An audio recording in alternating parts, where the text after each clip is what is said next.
I'm surprised, and it takes a lot to surprise me, but here we are, absolutely no wave to the pen lines, software that works flawlessly, and all of this from a brand new drawing tablet company. What's going on here?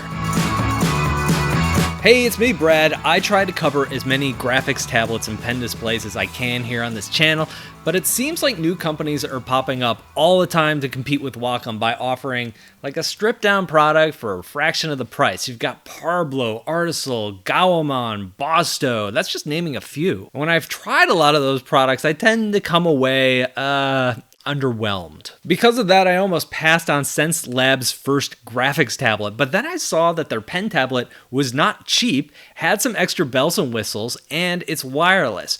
You could get a shortcut remote, and what really sealed the deal for me was perusing their website and seeing their team was made up of a lot of ex-Wacom's products people. So, okay, that's a reason to take notice. I really get the vibe from Xencelabs that they want to be another Wacom, not another Wacom alternative, or at least a higher end competitor to companies like Huion and XP Pen. I have some thoughts on that. I'll get to that at the end of the video. Of course, I want to take a look at this pen tablet first. But before I get into that, I want to thank today's sponsor, Xencelabs. Your Mac, it feels snappy, it's well thought out, it's easy to use, it helps you get stuff done. But what if there's something else you could do on your Mac to boost your productivity even more? Well, meet Xencelabs. Xencelabs rethinks the way we use software by giving you immediate access to a curated collection of more than 200 great productivity-focused apps at once. Whenever you feel like there's something extra you could do on your Mac, you just type it into the search box and you find the right tool immediately. Security, remote work, productivity, and GTD. This is a starter kit for newbies and an app collection for advanced users to build and enhance their day-to-day workflows. And, really cool thing here, an app recommendation system so you can think about the tasks that you need to do and not what apps you should install. You don't need to spend a chunk of your day searching for the right app on the internet or getting a bunch of paid subscriptions that you're never going to touch again. The problem of always having the best tool for the job is now solved once and for all. All of this for just $9.99 a month. There's so many great apps out there like the modern AI photo editor Luminar or the famous Clean My Mac. Totally worth checking out. There's a 7-day free trial so you can see for yourself the value that you're going to get with Xencelabs. You're getting 210 apps for the price of one. Achieve more with your Mac. Download Xencelabs right now by using the link in the description box below. With Xencelabs, you think tasks, not apps.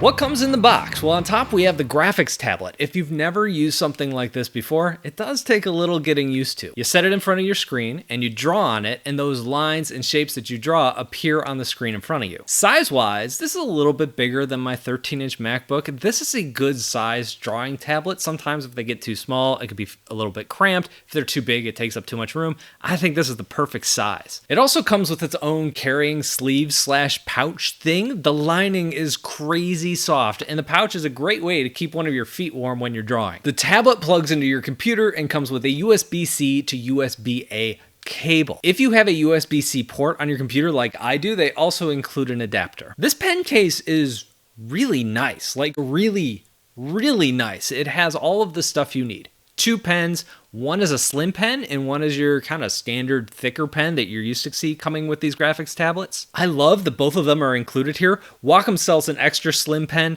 so getting one right in the box is a nice touch. Also some extra nibs up top too. The slim pen has 2 buttons, and that thicker pen has 3. And for all of you folks who love having the back of your pen work as an eraser, good news. These pens have you covered. Also in the case are the USB adapters you're gonna need. One of the nice features of this graphic tablet is that it's also wireless. Once you're set up, you can plug in the USB adapter and you're good to go. Another thing you're going to notice is that the tablet lights up to show you where the live drawing area is. And I mentioned before, this is a medium-sized tablet.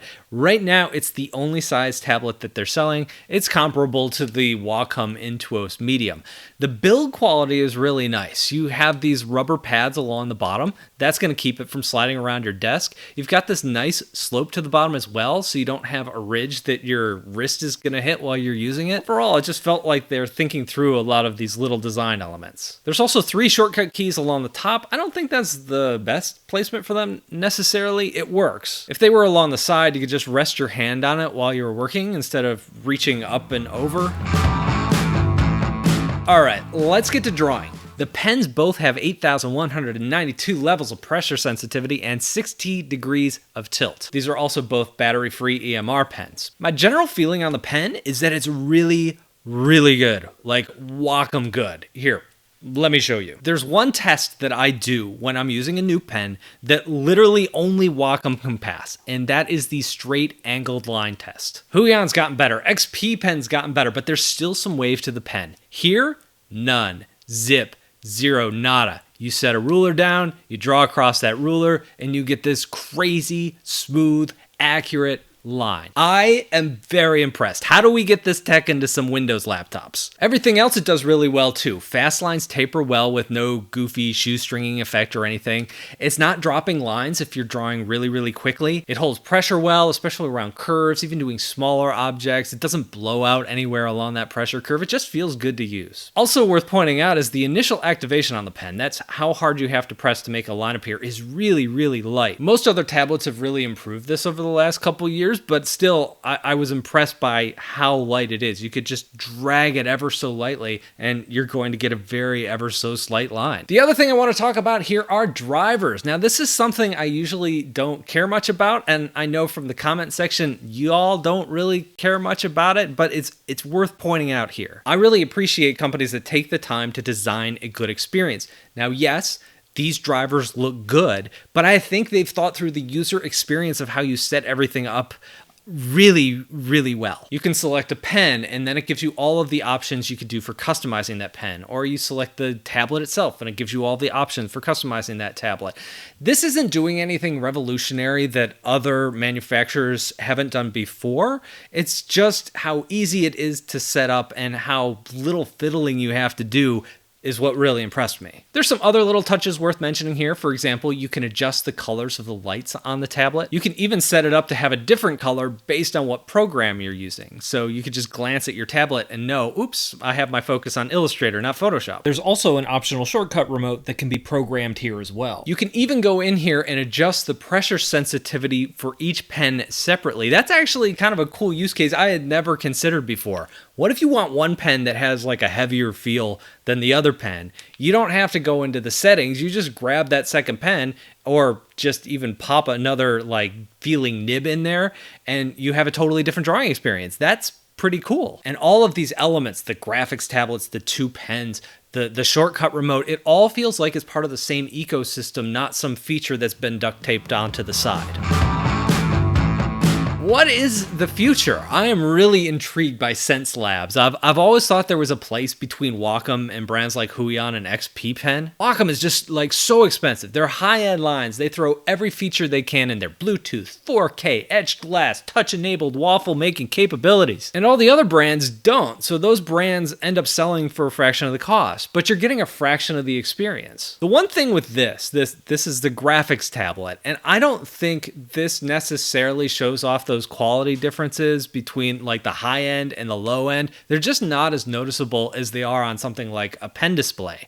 On a pen display, you can see the quality of the lamination of the screen. You can see that there's a better resolution. You can see that there's more nits of brightness. You can tell that the etched glass doesn't wear like a matte coating does. A product like a graphics tablet feels to me, it feels very similar to, say, the XP Pen Deco that I reviewed a few months ago. I can tell this is better. All the little details, the pen lines, they're better. But the real question is, are you willing to pay 3 times as much for an experience that's, I don't know, 10% better? Now that's comparing it to like Huion and XP Pen. If we set this next to a Wacom Intuos, okay, now this is an interesting question. You get the same experience, but for less. That looks like a much better value proposition. And if I'm being honest, I really like the drivers and the software here more than I like Wacom's. I saw a YouTube video, which was kind of like a press release type thing that they had done, and they talked about how they are currently working on doing some pen displays down the road. But I totally understand why this was their first product. Making physical products, good physical products, is a heck of a lot harder than it looks. So starting with something simpler makes a ton of sense. See what I did there with the word? They've already said they're going to make a pen display at some point, which is great because I think that's where the differentiation in quality is really going to show. I also wonder if they're going into this possibly a little too late. Huion and XP Pen have consistently gotten better year over year and improving across the board. You compare what Huion's doing now, they just released their first 4K display, reviewed that just recently. You compare to what they're doing now to what they were doing 3 years ago, and it is night and day. So it feels to me like the gap between what Wacom was offering and what the others were offering has gotten narrower and narrower and narrower over time. So the space where Xencelabs fits isn't as big as it was a year or two ago. But overall, I am pretty excited to have another competitor in the space, and I love their pen tech. I hope they keep chugging along. I hope they're successful. More competition is better for people like me. It's better for artists like you. So what do you think? Let me know down below in the comments section. Thank you all for watching, and I'll talk to you in a couple of days.